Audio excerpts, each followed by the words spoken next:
2022 बस आने ही वाला है। आप सभी 2022 के स्वागत की तैयारी में जुटे हैं, लेकिन उत्साह और उमंग के साथ ही ये समय सचेत रहने का भी है। आज दुनिया के कई देशों में कोरोना के नए वेरिएंट ओमिक्रॉन की वजह से संक्रमण बढ़ रहा है। भारत में भी कई लोगों के ओमिक्रॉन से संक्रमित होने का पता चला है। मैं आप सभी से आग्रह करूंगा कि पैनिक न करें। हां, सावधान रहें, सतर्क रहें, मास्क उसका भरपूर उपयोग करें और हाथों को थोड़ी थोड़ी देर पर धुलना, इन बातों को हमें भूलना नहीं है। आज जब वायरस म्यूटेट हो रहा है तो हमारी चुनौतियों का सामना करने की ताकत और आत्मविश्वास भी मल्टीप्लाई हो रहा है। हमारी इनोवेटिव स्पिरिट भी बढ़ रही है। आज देश के पास 18 लाख आइसोलेशन बेड्स हैं,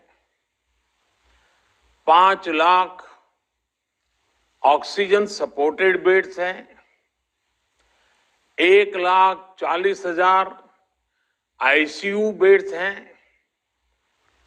आईसीयू और नॉन आईसीयू बेड्स को मिला दें तो 90,000 बेड्स विशेष तौर पर बच्चों के लिए भी हैं। आज देश में 3,000 से ज्यादा पीएसए ऑक्सीजन प्लांट्स काम कर रहे हैं। 4 लाख ऑक्सीजन सिलेंडर्स देश भर में दिए गए हैं। राज्यों को जरूरी दवाओं की बफर डोज तैयार करने में सहायता की जा रही है। उन्हें पर्याप्त टेस्टिंग किट्स भी मुहैया कराई जा रही है। साथियों, कोरोना वैश्विक महामारी से लड़ाई का अब तक का अनुभव यही बताता है कि व्यक्तिगत स्तर पर सभी दिशा निर्देशों का पालन कोरोना से मुकाबले का बहुत बड़ा हथियार है। और दूसरा हथियार है वैक्सीनेशन। हमारे देश ने भी इस बीमारी की गंभीरता को समझते हुए बहुत पहले वैक्सीन निर्माण पर मिशन मोड में काम करना शुरू कर दिया था। वैक्सीन पर रिसर्च के साथ साथ ही approval processes, supply chain, distribution, training, IT support system, certification पर भी हमने निरंतर काम किया। इन तैयारियों का ही नतीजा था कि भारत ने इस साल 16 जनवरी से अपने नागरिकों को वैक्सीन देना शुरू कर दिया था।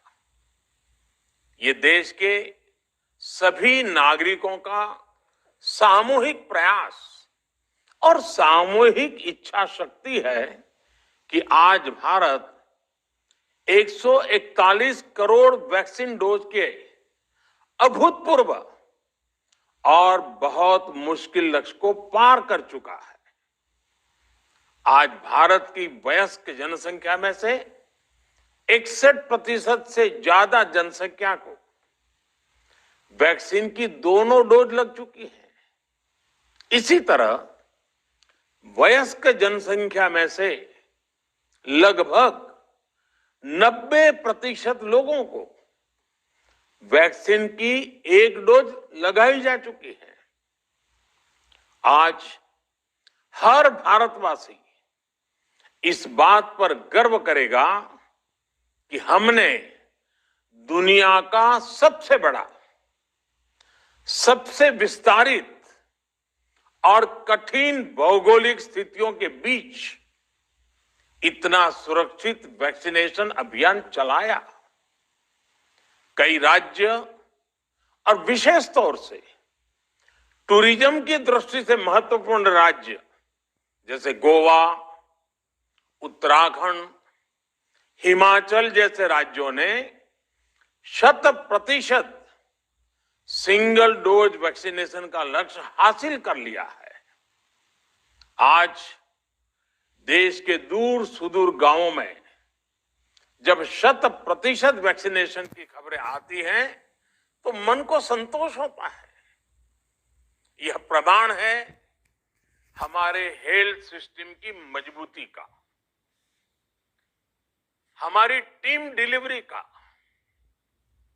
हमारे हेल्थ केयर वर्कर्स के डेडिकेशन और कमिटमेंट का, और देश के सामान्य मानवी के अनुशासन और विज्ञान में उनके विश्वास का। हमारे देश में जल्दी ही नेजल वैक्सीन और दुनिया की पहली डीएनए वैक्सीन भी शुरू होगी। साथियों, कोरोना के खिलाफ भारत की लड़ाई शुरू से ही वैज्ञानिक सिद्धांतों, वैज्ञानिक परामर्श और वैज्ञानिक पद्धति पर आधारित रही है। पिछले 11 महीने से देश में वैक्सीनेशन अभियान चल रहा है। देशवासी इसके लाभ भी महसूस कर रहे हैं। उनकी रोजमर्रा की जिंदगी सामान्य हो रही है। आर्थिक गतिविधियां भी दुनिया के कई देशों की तुलना में उत्साहजनक रही हैं। लेकिन साथियों, हम सभी जानते हैं कि कोरोना अभी गया नहीं है। ऐसे में सतर्कता बहुत जरूरी है। देश को सुरक्षित रखने के लिए, देशवासियों को सुरक्षित रखने के लिए हमने निरंतर काम किया है। जब वैक्सीनेशन शुरू हुआ तो उसमें भी वैज्ञानिक सुझावों के आधार पर ही ये तय किया गया कि पहली डोज किसे देना शुरू किया जाए, पहली और दूसरी डोज में कितना अंतराल हो, स्वस्थ लोगों को कब वैक्सीन लगे, जिन्हें कोरोना हो चुका है उन्हें कब वैक्सीन लगे, और जो कोमॉर्बिडिटी से ग्रस्त हैं उन्हें कब वैक्सीन लगे। ऐसे निर्णय लगातार किए गए और ये परिस्थितियों को संभालने में काफी मददगार भी साबित हुए हैं।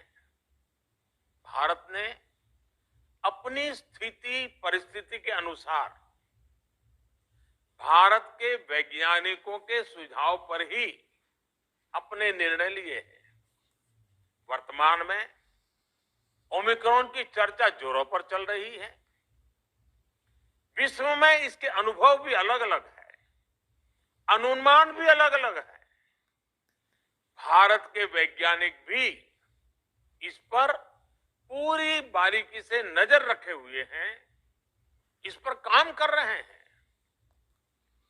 हमारे वैक्सीनेशन को आज जब 11 महीने पूरे हो चुके हैं तो सारी चीजों का वैज्ञानिकों ने जो अध्ययन किया है और विश्व भर के अनुभवों को देखते हुए आज कुछ निर्णय लिए गए हैं। आज अटल जी का जन्मदिन भी है, क्रिसमस का त्योहार भी है, तो मुझे लगा कि इस निर्णय को आप सबके साथ साझा करना चाहिए। साथियों, 15 साल से 18 साल की आयु के बीच के जो बच्चे हैं, अब उनके लिए देश में वैक्सीनेशन प्रारंभ होगा। 2022 में 3 जनवरी को सोमवार के दिन से इसकी शुरुआत की जाएगी। ये फैसला कोरोना के खिलाफ देश की लड़ाई को तो मजबूत करेगा ही, स्कूल कॉलेजों में जा रहे हमारे बच्चों की और उनके माता पिता की चिंता भी कम करेगा। साथियों, हम सबका अनुभव है कि जो कोरोना वॉरियर्स हैं, हेल्थ केयर और फ्रंटलाइन वर्कर्स हैं, इस लड़ाई में देश को सुरक्षित रखने में उनका बहुत बड़ा योगदान है। वो आज भी कोरोना के मरीजों की सेवा में अपना बहुत समय बिताते हैं। इसलिए प्रिकॉशन की दृष्टि से सरकार ने निर्णय लिया है कि हेल्थ केयर और फ्रंटलाइन वर्कर्स को वैक्सीन की प्रिकॉशन डोज भी प्रारंभ की जाए। इसकी शुरुआत 2022 में 10 जनवरी सोमवार के दिन से की जाएगी। साथियों, कोरोना वैक्सीन का अब तक का ये भी अनुभव है कि जो अधिक आयु वाले हैं और पहले से ही किसी न किसी गंभीर बीमारी से पीड़ित है, उन्हें प्रिकॉशन लेना सलाह योग्य है। इसको ध्यान में रखते हुए 60 वर्ष से ऊपर की आयु के कोमॉर्बिडिटी वाले नागरिकों को उनके डॉक्टर की सलाह पर वैक्सीन की प्रिकॉशन डोज का विकल्प उनके लिए उपलब्ध होगा। ये भी 10 जनवरी से प्रारंभ होगा। साथियों, मेरा एक आग्रह है कि अफवाह, भ्रम और डर पैदा करने के जो प्रयास चल रहे हैं, उनसे बचना चाहिए। हम सभी देशवासियों ने मिलकर अब तक दुनिया का सबसे बड़ा वैक्सीनेशन अभियान चलाया है। आने वाले समय में हमें इसको और गति देनी है और विस्तार देना है। हम सभी के प्रयास ही कोरोना के खिलाफ इस लड़ाई में देश को मजबूत करेंगे। आप सबका बहुत बहुत धन्यवाद।